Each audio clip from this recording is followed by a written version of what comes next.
Dans l'actualité également, la décharge sauvage de Pierre-Bénite vidée de ses ordures. Ça y est, l'opération de nettoyage a commencé ce jeudi.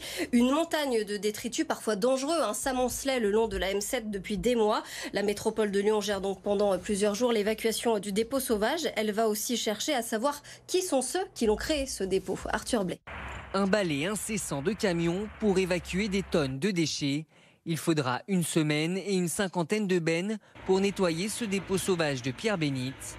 Le terrain appartient à la métropole de Lyon qui prend en charge les opérations. On voit bien que le portail, qui est pourtant un portail assez monumental, a été démonté, a été poussé pour que les camions rentrent dedans pour faire leur dépôt sauvage.